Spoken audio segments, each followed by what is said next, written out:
राधे राधे दोस्तों। आज मैं आपको तिल चौथ की कहानी सुनाने जा रही हूँ। अगर आपको ये कहानी पसंद आए तो गणेश भगवान और चौथ माता की जय अवश्य लिखें। एक शहर में एक देवरानी जेठानी रहती थी। जेठानी बहुत अमीर थी और देवरानी गरीब थी। देवरानी गणेश भगवान की भक्त थी। देवरानी का पति जंगल से लकड़ी काटकर बेचता था और अक्सर बीमार रहता था। देवरानी जेठानी के घर का सारा काम करती और बदले में जेठानी बचा हुआ खाना, पुराने कपड़े आदि उसको दे देती थी। इसी से देवरानी का परिवार चल रहा था। माघ महीने में देवरानी ने तिल चौथ का व्रत किया। 5 आने का तिल व गुड़ लाकर तिल कुट्टा बनाया। पूजा करके तिल चौथ की कथा सुनी और तिल कुट्टा छींके में रख दिया और सोचा कि चांद उगने पर पहले तिलकुट्टा और उसके बाद ही कुछ खाएगी। कथा सुनकर वह जेठानी के यहाँ चली गई। खाना बनाकर जेठानी के बच्चों से खाना खाने को कहा तो बच्चे बोले, माँ ने व्रत किया है और माँ भूखी है। जब माँ खाना खाएगी हम भी तभी खाएंगे। जेठ जी को खाना खाने को कहा तो जेठ जी बोले, मैं अकेला नहीं खाऊंगा। जब चांद निकलेगा तब सब खाएंगे, तभी मैं खाऊंगा। जेठानी ने उससे कहा कि आज तो किसी ने भी अभी तक खाना नहीं खाया, तो मैं तुम्हें खाना कैसे दे दूं? तुम सुबह सवेरे ही बचा हुआ खाना ले जाना। देवरानी के घर पर पति, बच्चे सब आस लगाए बैठे थे कि आज तो त्योहार है, इसलिए कुछ पकवान आदि खाने को मिलेगा।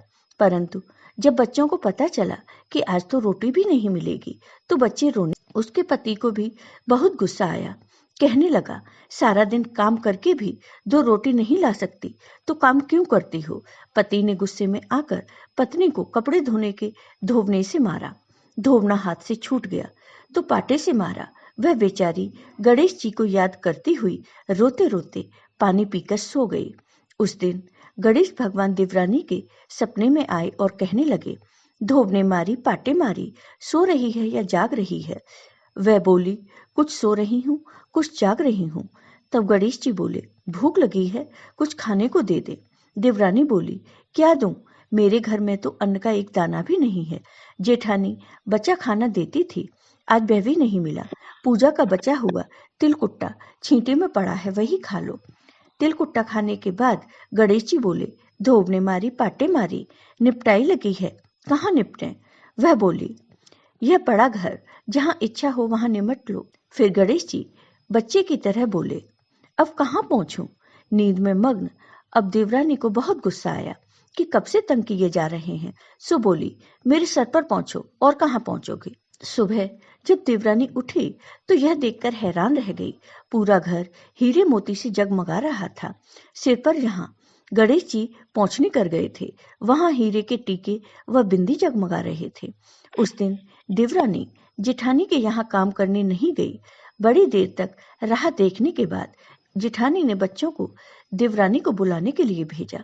जेठानी ने सोचा, कल खाना नहीं दिया, इसलिए शायद देवरानी बुरा मान गई। बच्चे बुलाने गए और बोले, चाची चलो, माँ ने बुलाया है, सारा काम पड़ा है। देवरानी ने जवाब दिया, अब इसकी कोई जरूरत नहीं है, घर में सब भरपूर है, गणेश जी की कृपा से। बच्चों ने घर आकर माँ को बताया कि चाची का तो पूरा घर हीरे मोतियों से जगमगा रहा है। जेठानी दौड़ती हुई देवरानी के पास आई और पूछा, यह सब कैसे हुआ? देवरानी ने उसके साथ जो भी हुआ वह सब बता दिया। घर लौटकर जेठानी अपने पति से कहने लगी कि आप मुझे धोबने और पाटे से मारो। उसका पति बोला कि भली मानस, मैंने कभी तुम पर हाथ नहीं उठाया, मैं तुम्हें धोबने और पाटे से कैसे मार सकता हूँ?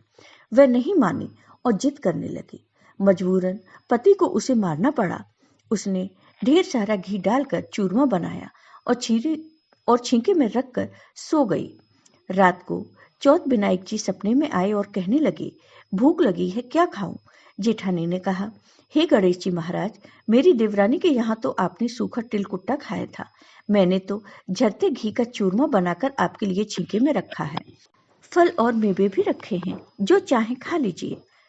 गणेश जी बोले, अब निपटूं कहाँ? जेठानी बोली, उसके यहाँ तो टूटी फूटी झोपड़ी थी, मेरे यहाँ तो कंचन के महल हैं, जहाँ चाहो निपट लो।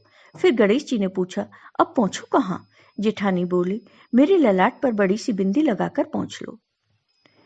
धन की भूखी जेठानी सुबह बहुत जल्दी उठ गई। सोचा, घर हीरे जवाहरात से भर चुका होगा। पर देखा तो पूरे घर में गंदगी फैली हुई थी। तेज बदबू आ रही थी। उसके सिर पर भी बहुत सी गंदगी लगी हुई थी। उसने कहा, हे गणेश जी महाराज, यह आपने क्या किया?